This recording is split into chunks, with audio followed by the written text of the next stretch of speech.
Bueno, ahora vamos a hablar con Soledad Acuña, la ministra de Educación porteña, porque ya sabés que hay multas expedidas por la justicia para los padres responsables por haber apoyado la toma de los colegios porteños. Soledad, buen ¿Qué tal? día. ¿Cómo estás, Hugo? Muy buenos días. Gracias por el contacto.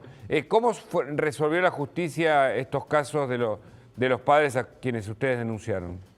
Bueno, esto está ahora tramitándose en la justicia. Nosotros iniciamos dos tipos de causas en términos de responsabilización de los adultos a cargo del cierre de las escuelas en los momentos de las tomas. Y esto fue, por un lado, un proceso de denuncia en el foro contravencional y penal, que tiene que ver con la usurpación del espacio público, con la vulneración del derecho a la educación, el cierre intempestivo de las escuelas. Y por otro lado, una demanda civil también para las mismas familias que estuvieron a favor y apoyaron la toma y cierre de las escuelas, porque durante esos días todos los porteños con nuestros impuestos pagamos el salario de docentes que no pudieron ejercer su rol profesional. Había escuelas que estaban en obras y que hubo que suspender esas horas por esos días de la escuela cerrada, y eso genera una mora que también paga el Estado. Y todo esto tiene que ver con generar una conciencia de responsabilidad sobre las acciones. Tiene que ver con educar desde el mundo adulto a los estudiantes para que entiendan que en democracia hay miles de canales para hablar, para dialogar, para ejercer el derecho a ser oídos, pero en ningún caso el ejercicio de un derecho puede vulnerar el de otra persona. Y en este caso cerrar una escuela, no importa el motivo por el cual ellos hayan creído que era importante hacerlo, cerrar una escuela es cerrar el diálogo, es vulnerar el derecho a la educación, y por eso queremos marcar que hay un camino que es el del diálogo y otro que es el de la violencia, y el de la violencia no está permitido en democracia.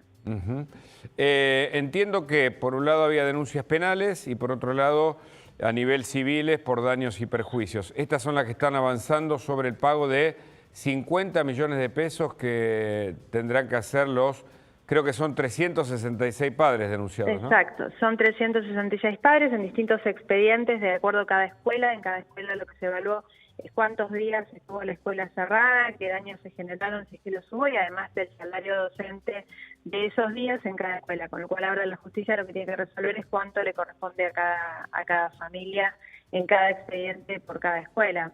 Correcto. Y hay un antecedente ya en la ciudad, Hugo, que esto es importante, y lo que nosotros... Sí, lo recuerdo perfectamente. Sí. Por el caso de las amenazas de bomba, con lo cual creemos que en este caso la justicia va a ser igualmente responsable y va a seguir los expedientes en este mismo sentido. Parece, bueno, ustedes derivaron a la justicia y la justicia es un poder independiente y está fallando a favor en este caso de lo que ustedes entienden es un daño y un perjuicio a la educación pública. Y en materia penal, ¿qué se sabe de las causas? Bueno, están tramitando.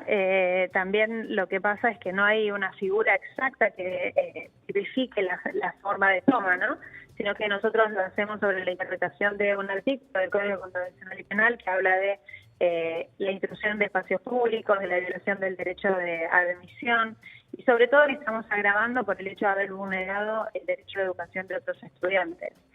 Y en paralelo a esta responsabilización de los adultos, de las familias, digamos, estamos obviamente trabajando sobre los estudiantes con varias instancias de diálogo con los centros de estudiantes, por supuesto, como las hubo siempre, pero además hemos tenido que alargar el calendario.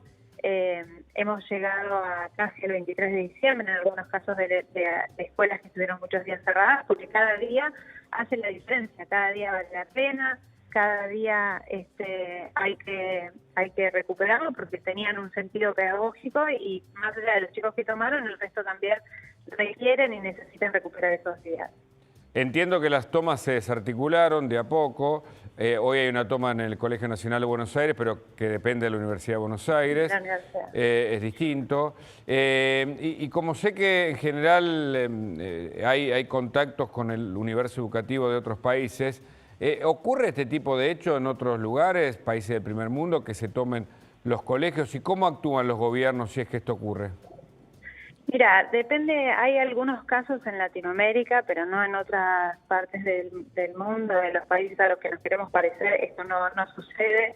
En Uruguay no ha habido nunca tomas de escuela, en Chile sí, ha habido varias situaciones, pero en todos los casos lo que se busca es marcar el límite, porque vivimos en democracia. Cuando hay un gobierno democrático, los canales de diálogo, los canales para la protesta, para el ejercicio del derecho a la protesta son múltiples y tienen que ejercerse todos, pero no quiere decir que uno tenga derecho a tener razón. Uno tiene derecho a la protesta, pero no necesariamente a tener razón. Entonces también en un punto hay que marcar un límite a esa protesta. Cuando esa protesta ya excede los márgenes de lo razonable, es cuando empiezan a aparecer las consecuencias como este tipo y como ha pasado en otros casos en Latinoamérica también. Clarísimo. Soledad Acuña, muchas gracias por el contacto. Gracias a ustedes, que tengan buen día. Hasta luego. Bueno, el tema educativo, la toma en las escuelas.